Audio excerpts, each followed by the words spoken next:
Well, hello, everyone. Thank you so much for joining us for our Research Bites series. My name is Arsima Araya, and I'm one of two multimedia and marketing assistants for the Center for the Study of Race, Politics, and Culture. The monthly Research Bites series is one of many programs we've initiated to celebrate the Center's 25 years of engaging scholars, staff, and community members in interdisciplinary scholarship and programming around topics of race and ethnicity.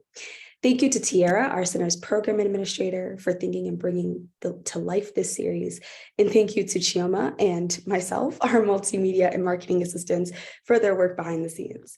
Our goal for this series is to connect staff from across the university with faculty affiliates of the center who study, teach, and write about race and ethnicity. We wanted to create an informal and interactive space where staff can learn firsthand about some of the exciting research happening on campus and to provide an opportunity for faculty and staff to network with the hope that we will find some shared interest and possibilities for future collaborations. You can subscribe to our Research Bites and CSRPC listservs to be notified for future conversations. And the first 25 staff members to register for Research Bites will receive a $25 Grubhub credit to buy lunch on us. So congratulations to everyone who's enjoying their lunch right now. Today, we are joined by a very special guest, Associate Professor Damon Jones. Professor Jones conducts research at the intersection of three fields: public finance, household finance, and labor economics.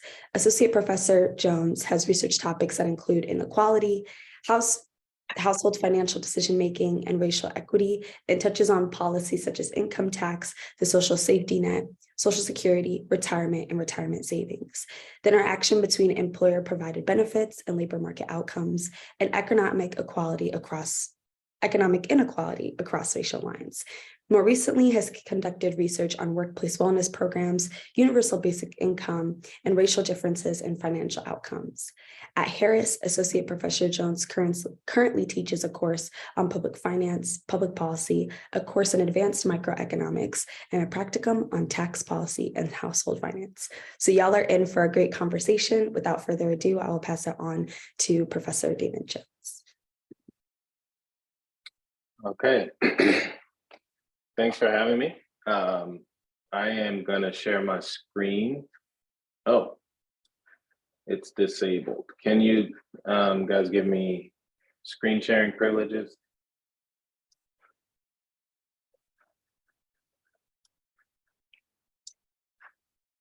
Okay, let me try. Nope.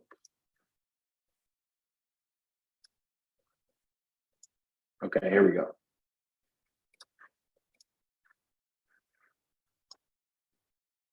All right, can everyone see my screen? Yep, you're good. Okay, cool. All right, well, thanks everyone for joining me.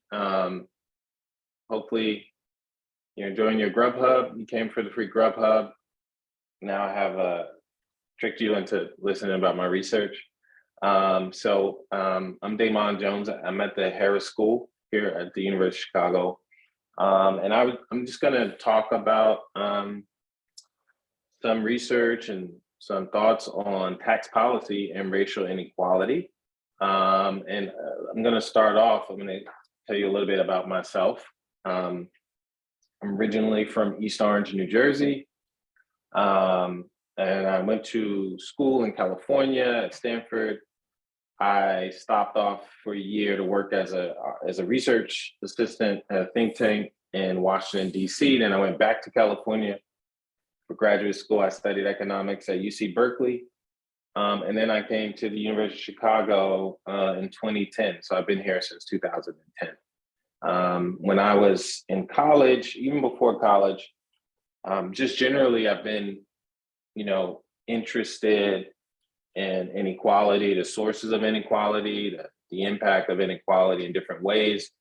Where I'm from, New Jersey, it's very, New Jersey is a funny state because it's a small state, it has a high population density, it has a bunch of small townships.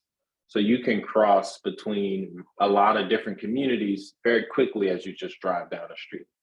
And it's very segregated. So you will literally, like I'm from East Orange, New Jersey. If you go from East Orange, New Jersey, you walk if you walk down the street, actually as a child, one of the time we were walking down the street, you can tell when you cross over into what's known as South Orange, New Jersey. And you can see a stark difference. The grass is just literally becomes greener as soon as you cross that municipal boundary.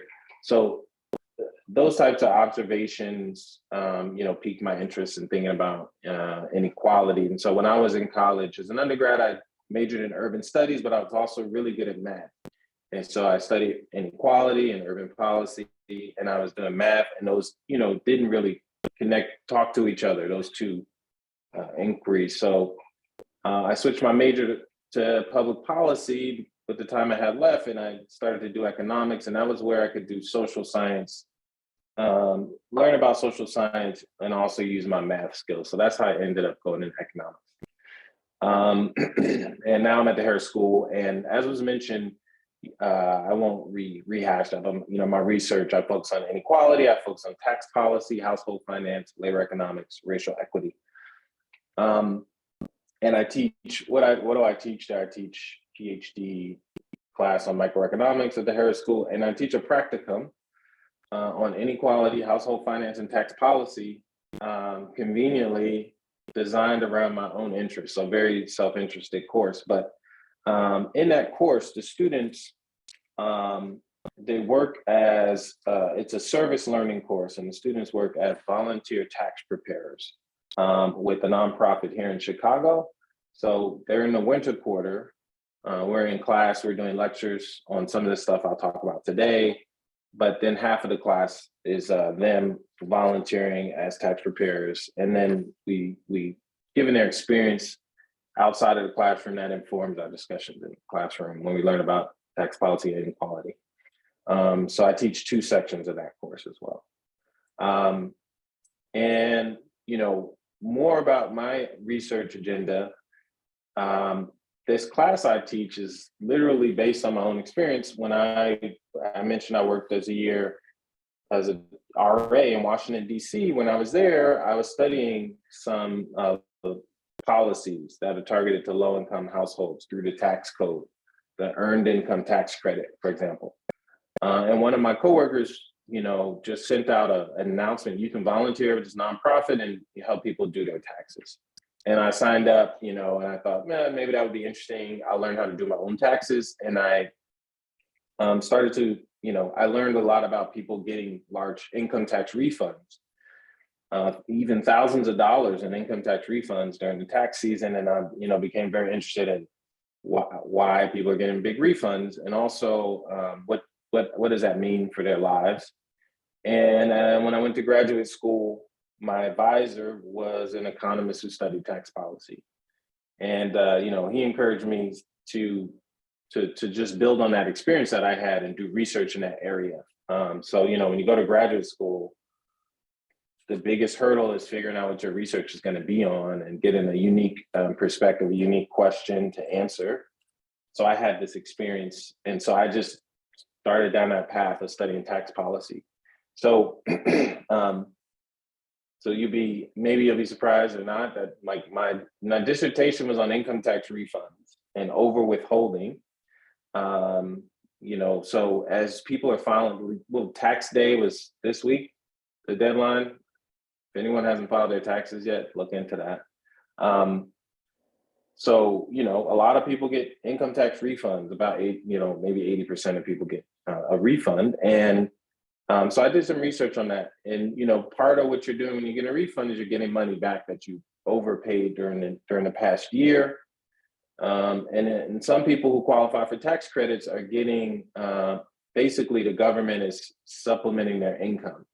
But the way you receive that money is during the season when you file your taxes. So in April 2023, some people are getting thousands of dollars in income tax refunds. Refund is not the correct word because some of it is extra money that, to basically top off their income. So it wasn't necessarily that you overpaid per se, but you're getting a transfer from the government. And it's based on your status during 2022. Did you have low income during 2022? So during a year when you, had low income, the relief that you get for that is delivered in April 2023. So, it comes, some months after the year is over. So it's not the most timely way to provide cash support. And so another part of my dissertation was looking at when do you get your income tax refund or your refundable tax credits, this cash transfer from the government, and what happens when people have the option to change that and get the money earlier. So what would happen if you could get the money throughout the year in 2022 instead of waiting until April 2023? So there was this program called the Advanced EITC, and I did some research on that. So the interesting thing about, I found these topics very interesting, and I also found like the idea of tax policy is very, it's a big turnoff for people when you talk about taxes and taxation and tax policy. It kind of has this connotation that it's about very tedious rules, legal rules, and tax code, accounting, issues of accounting and calculating how much you owe. And also, it's just a very stressful time for people to file for their taxes. It can also be a joyous time if you get a big income tax refund. But in general, people, they don't like interacting with the tax system because it's very complicated and, it's intimidating. So normally, when I describe my research to a general audience, I have to try to get them excited or interested in this topic. And for me, with tax policy, that's a major way that we do redistribution in this country across different groups of people. Sometimes from the rich to the poor, sometimes from the poor to the rich, sometimes from one region to another. And so for me, tax policy is very interesting in thinking about inequality and redistribution. So the other question is, how does this intersect with studies of race, racial inequality? And we'll talk about that. But even in my own training as an economist to study tax policy, in the sort of mainstream field of economics and research, and what is known as public finance, that's the field of economics that kind of studies these topics. Race is, wasn't a main focus of the research in that area. And also wasn't a main focus of my research in the sense that I mainly just would do research on the financial implications of these policies and how they affect people with different levels of income. And so that's been more of an evolution for me in my own research to think more about racial equity in the context of tax policy. I've always been interested in studies and the topic of racial inequality, but I didn't necessarily draw that connection with tax policy in a way that I do now. So that has been a development for me.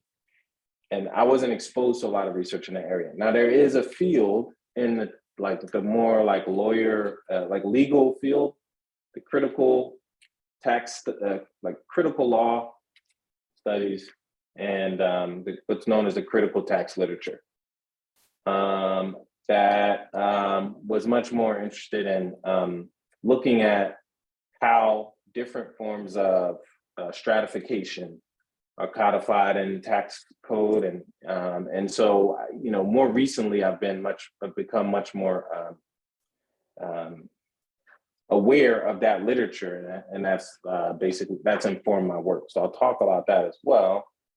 And also, I should say, I think the norm is to ask questions at the end of these talks, but I'm inevitably going to run out of time. So I want to encourage, if anyone has any questions, feel free to interrupt me.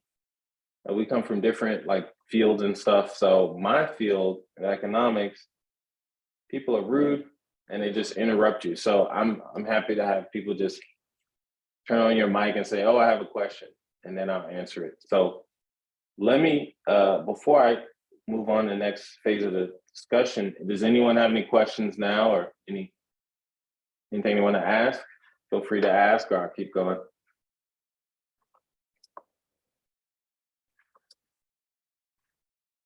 No questions? Okay. All right, so I'm going to try to continue.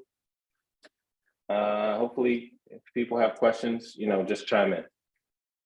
All right, so here I want to highlight the work of another scholar, Dorothy Brown. She's a legal scholar. She studies the tax system. She recently had a book that came out, I believe in 2021, maybe, The Whiteness of Wealth. And you can see here in the subtitle, How the Tax System Impoverishes Black Americans and How We Can Fix It. So she's one of the researchers in this area, this critical tax field, that has been looking at the impact of the tax code on racial inequality. She's been doing it for some time. And, this book that she came out with, it got a lot of people's attention, and it's had a huge impact on the field, general tax research field, and has caused a lot of people to think more about how the tax code, even, how parts of the tax code that, don't have any explicit features related to race can still have these disparate impacts across different racial groups. Some of the things she talks about in the book. So there's something in the tax code that's called a marriage penalty. And what a marriage penalty means is that if you take two people and they both earn a certain amount of income and they file their taxes, okay, then you calculate how much do they owe in taxes. And then suppose that they're married and then they file their taxes jointly. So there's a status called joint married filing jointly. Calculate their new tax liability.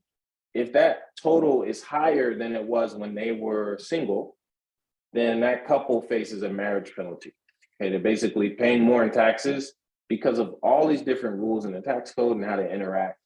But it turns out that they owe more in income. And it turns out that part of the reason why that's going to happen is that's going to be a feature of any tax code that is what we call progressive, meaning that the amount that you tax people is higher as a proportion of income if they have higher income. So if you have a progressive tax code and you tax single people or married people as one tax unit, you're going to have this thing, marriage penalty.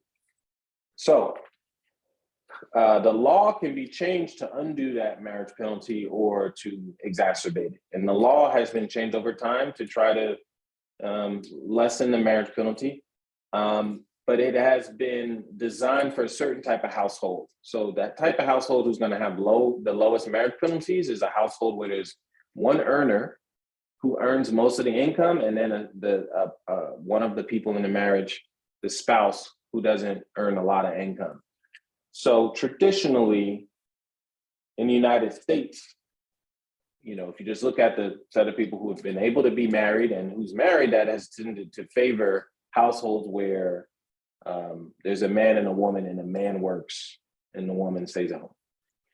And so Dorothy Brown writes about how Black households are less likely to have that structure and more likely to have two earner households where both people are earning a similar amount or earning a more similar amount. And those types of families pay higher marriage penalties. And there's a lot of reasons due to like racism and a number of different ways that lead Black families to be more, who are married, to be more likely to have that structure. And they end up paying more in taxes because of that. And so in this book, she talks about some other features, like who benefits most from housing subsidies, who benefits most from higher education subsidies. And then there are these, what I call tax preferred compensation and benefits. So this is like, who's more likely to work in a job that has a 401k or health insurance. Those are things that are affected by the tax system. So you don't pay taxes at the time that you get paid on those benefits. and people with access to those benefits that differs by race. So this book, basically caused a lot of the researchers in the tax field to have to contend with these issues. The one limitation of Dorothy Brown's analysis is that in order to know, in order to say comprehensively who's being taxed and who's being taxed across different racial groups, you need the data to be able to do that. And she even writes about the fact that not everybody has access to that data. So where does the data that you need to quantify these things reside? It actually resides in two places in the US. One is with the Treasury, the Department of Treasury, who does tax policy and who collects taxes, the IRS specifically. The Department of Treasury does not ask you your race when they collect your tax form. So there's a bunch of data there that has all the details about who pays what in taxes, but it's not linked to people's racial identity, or at least their self-reported racial identity. The other group that has the data on people's, at least as we measure it in some of the major population surveys, is the Census Bureau, which is in the Department of Commerce. So this is a different part of the same government. They have data on people's race as reported on the census. And so you need to merge those two data sets to quantify some of these patterns.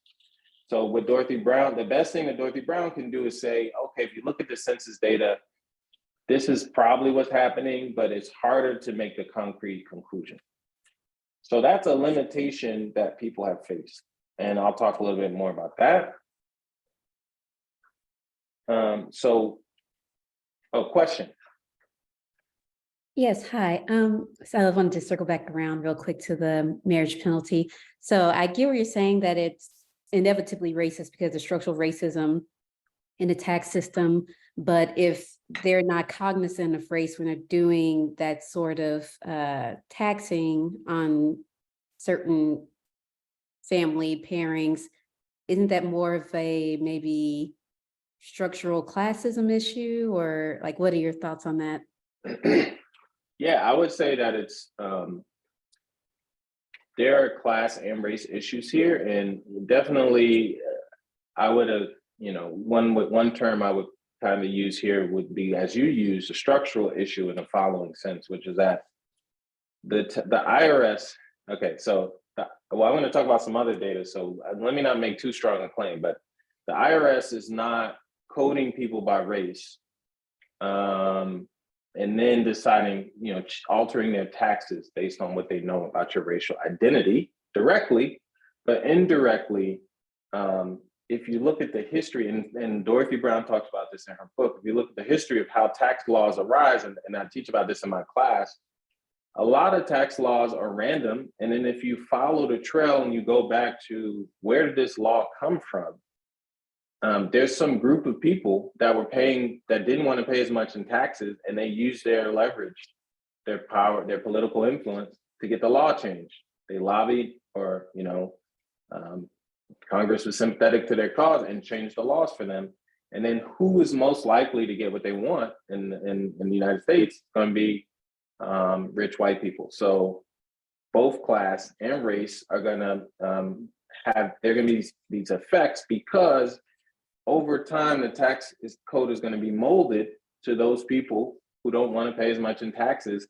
And if there are other groups that have different realities, or different family structures, different levels of income, different sources of income, they're going to end up not getting those same carve-outs. And then over time, there's going to be this unfairness in the tax code that is going to be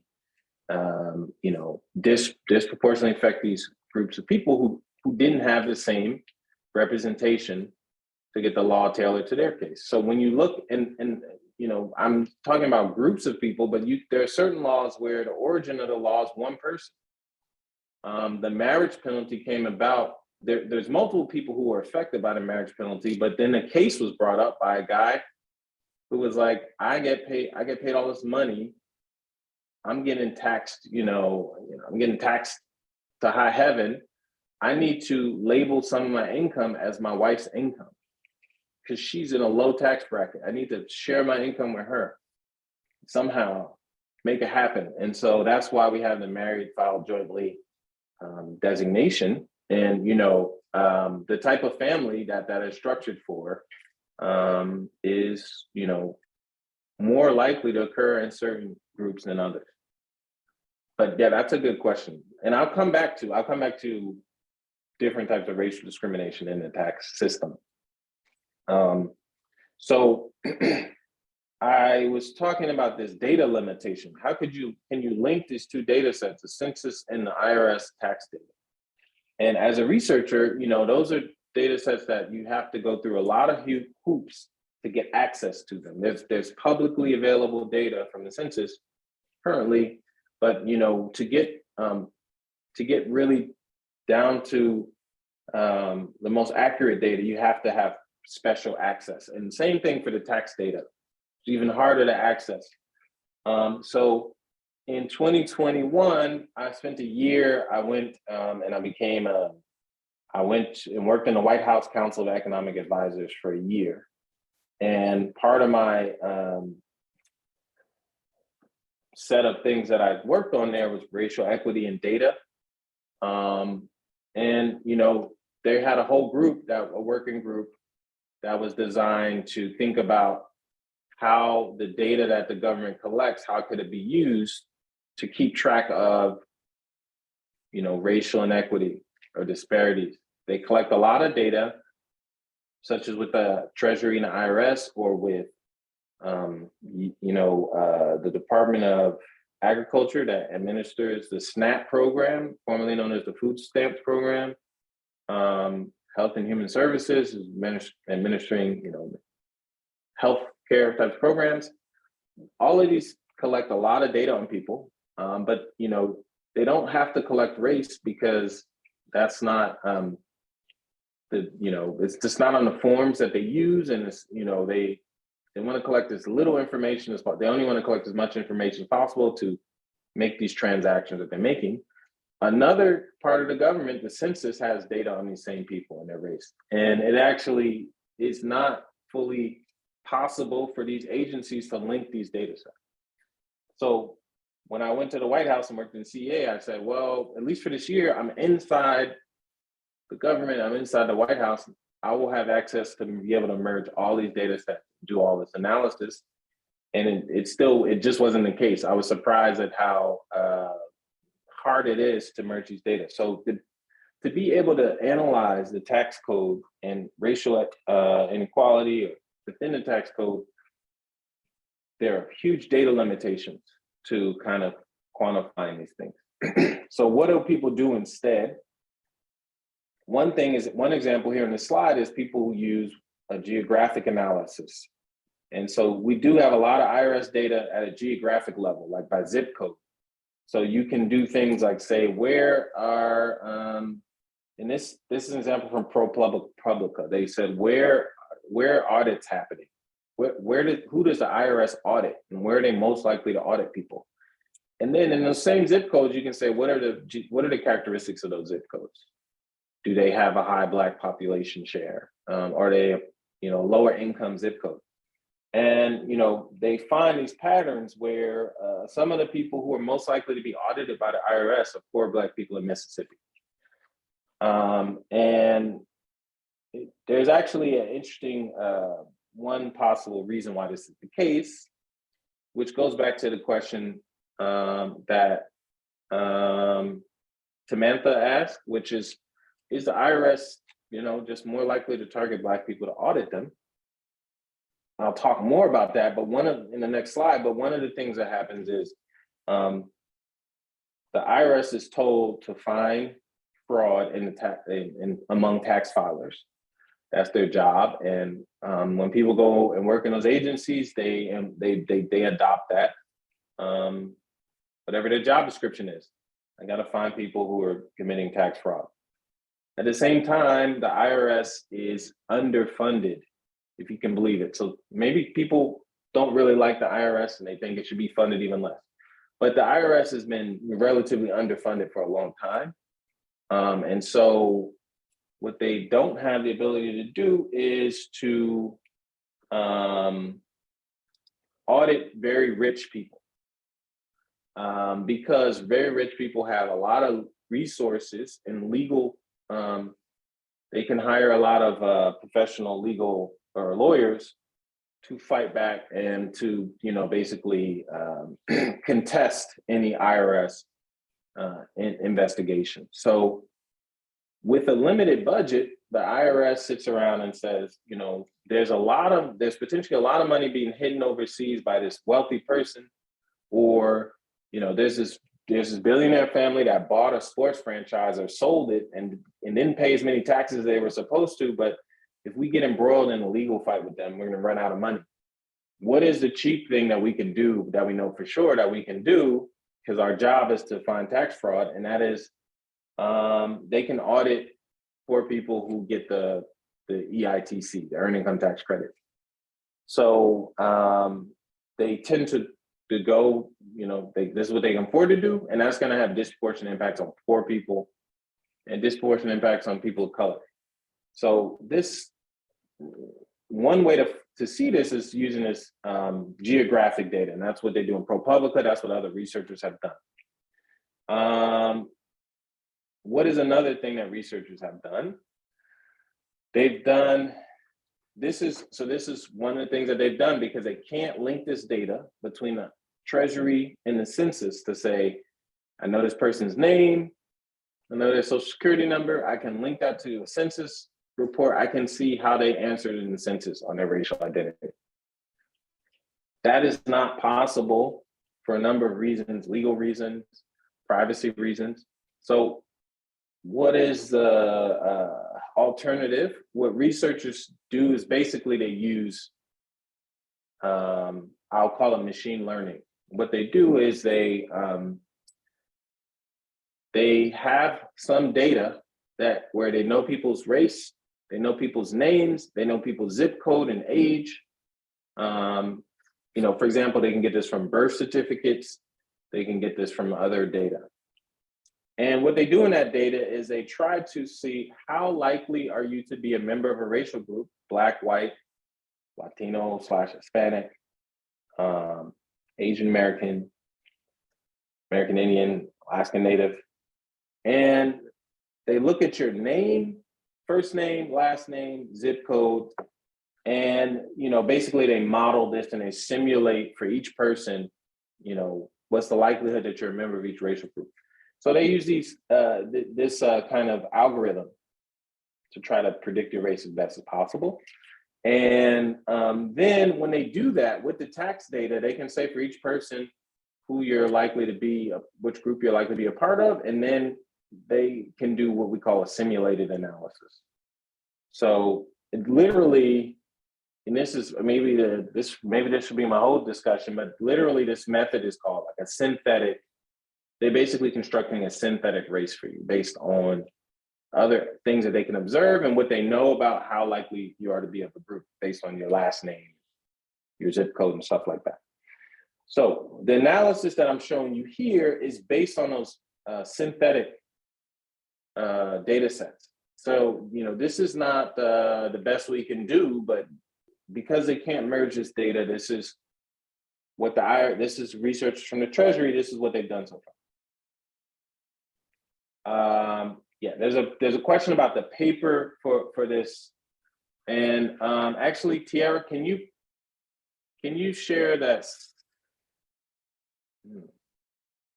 Do I have a link to this? I have to. Let me get the link to that. Which one was the? Yeah, the link that I actually gave you is a different link. So I will share the link to this paper too. All right, here's a link to this. Here's a link to this paper. All right, there's a link to that other paper, or at least it has a link. Here's a link to a link. If you read this says how do you get this paper? Click on the other link. Okay, so this is a study using synthetic data. So what did they do?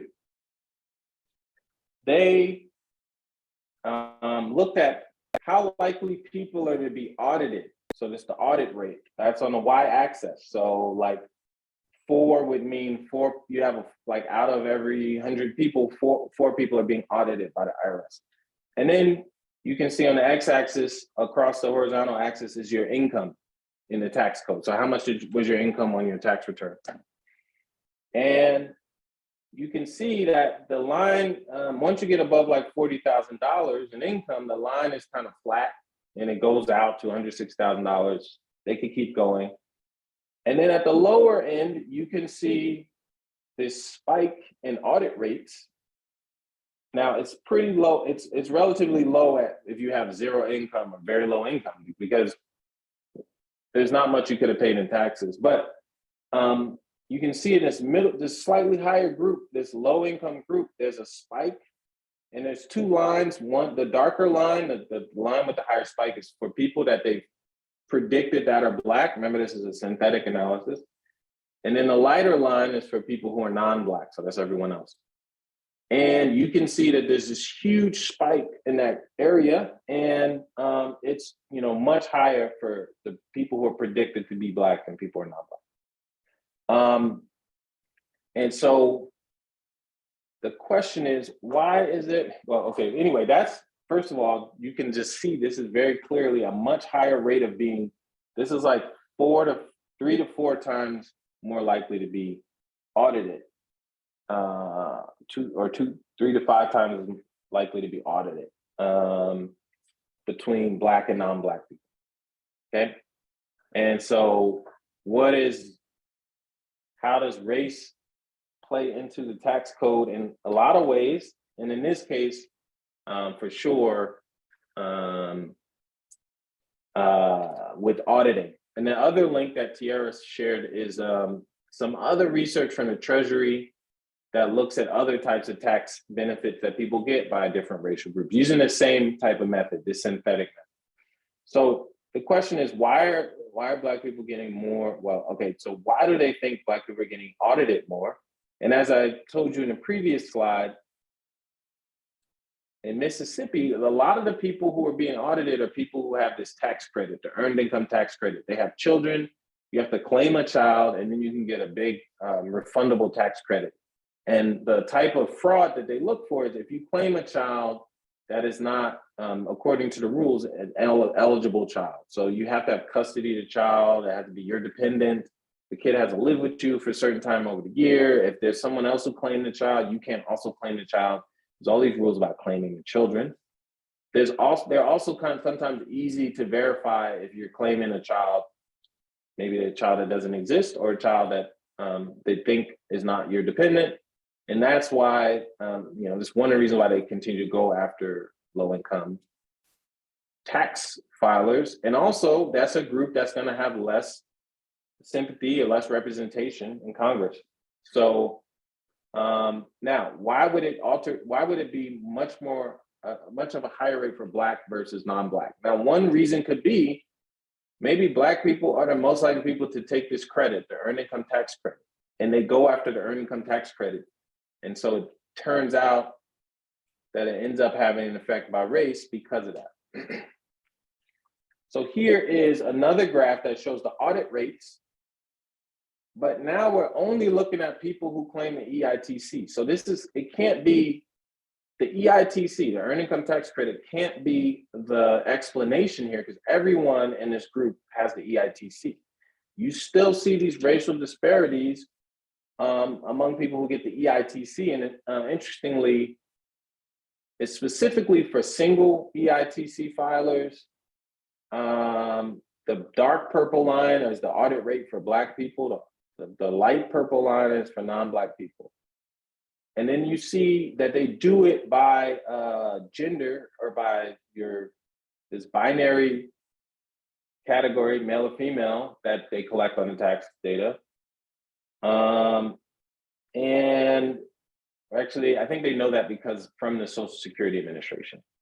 So single male EITC filers, Black single male EITC filers are particularly have a particularly high audit rate, and in particular, Black male EITC filers with dependents, with children, their audit rate is almost 8%, twice as high as their non-Black counterparts. Now, in this paper that they try to look at different explanations, it's a very technical paper, but they basically, on the one hand, some of these researchers are from the Treasury. In any event, some of them are legal scholars. They basically can't give an explanation why this is the case. They know that there are algorithms that the IRS uses to audit people that kind of just, when you send in your tax return, an algorithm will scan it and say, raise a red flag. We should audit this person. And that's kind of a black box in the sense that the way those algorithms work, they're kind of used, they use these kind of machine learning techniques. And so they can't say always why it raises a flag, but somehow it's much more likely to raise a flag for Black people relative to non-Black people. And an interesting part of this discussion is that the researchers that you'll see in the study, the way they discuss it, they're like, well, this is not discrimination per se. And then again, because they're legal scholars, I don't know what their definition of discrimination is. But they're arguing that, the IRS is not determining your race and then treating you differently based on that determination. They have an algorithm that treats you differently based on your race. So it's very unsatisfying language that they use to describe what is going on here. But the one thing I do want to say is with the research that Dorothy Brown did, that basically forced the Treasury Department researchers in this field to have to look at this. They had kind of discounted some of her claims by saying, if you look in the data, then maybe there's a Black marriage penalty, but there's all these other things that can offset it, and we don't know what it would look like. And so they're doing this research in part, and by being called out by Dorothy Brown. So this research, even though it's unsatisfying the way they go about it or some of their conclusions, I shouldn't say it's unsatisfying. I should say that there's still a lot of questions left. This type of research was not being done by people with access to this data. 5 years ago, it wasn't being done. So, this is a new area of research, and,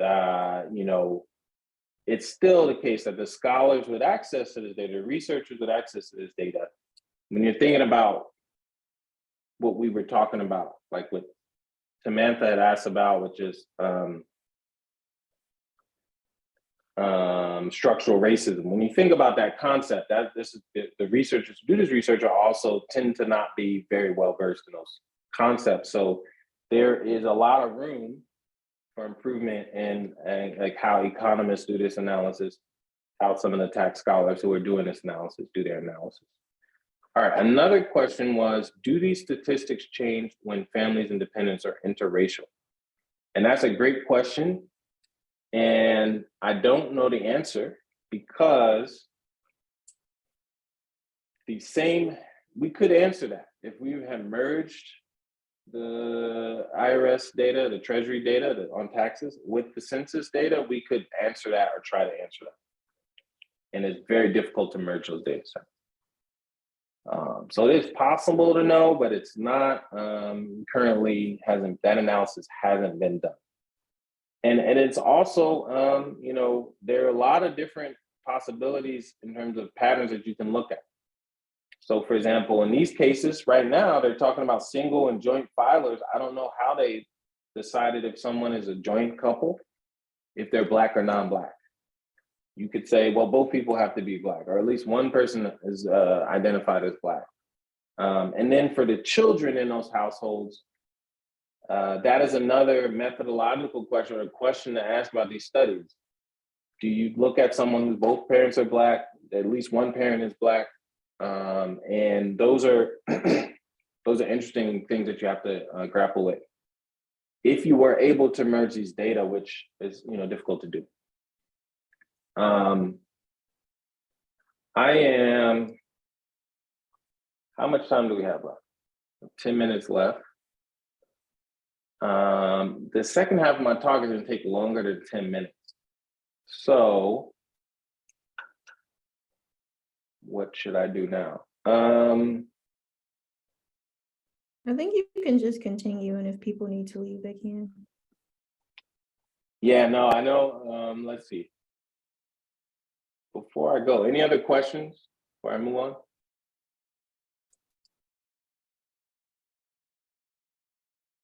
All right, well, yes, Devin. Sorry, couldn't find the raise hand thing.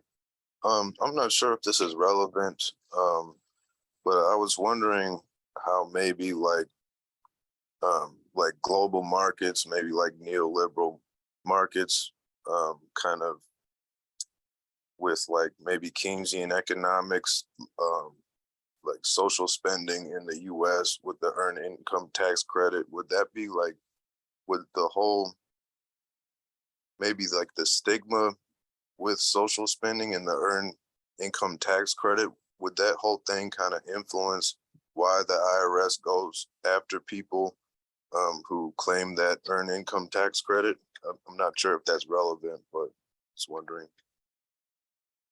Yeah, actually, that's a good question. That actually links to the next thing I was going to talk about.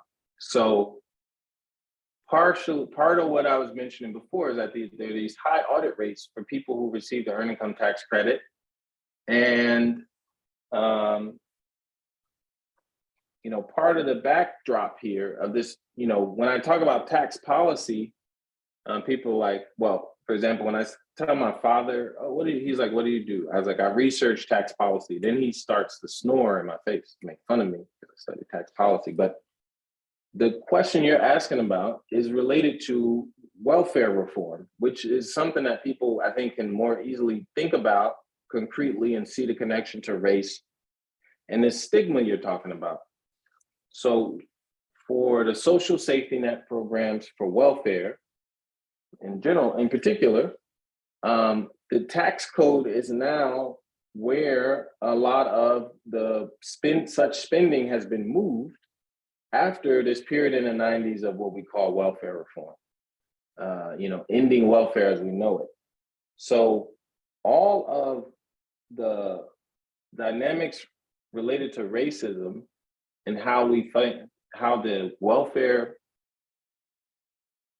spending programs, I should be more specific, what was then referred to as AFDC, Aid for Families, Dependent Children, which we refer to as welfare, the views about whether people deserve or whether it's a good idea to give support to people who qualify for those types of programs have been, for no pun intended, they've been colored by race. The ability to cut those programs and slash those programs is facilitated by people's views about, in particular, Black people and Black women and whether they should deserve the support. So that was a intentional strategy by those who wanted to cut these programs to make the programs associated with poor Black women, and basically convince the public that we shouldn't be using money that we raise through taxes to support these people. And also wealthy and rich people don't want to pay taxes or don't like poor people. So those programs were successfully redesigned and cut. And AFDC was eliminated. And so there's a new program, TANF, Temporary Aid for Needy Families, which is much more limited, and states have much more leeway with what they can do with TANF money. And so that program is no longer what it used to be and has been cut. And then, like recently you might have heard about, like, we wanted to make that money,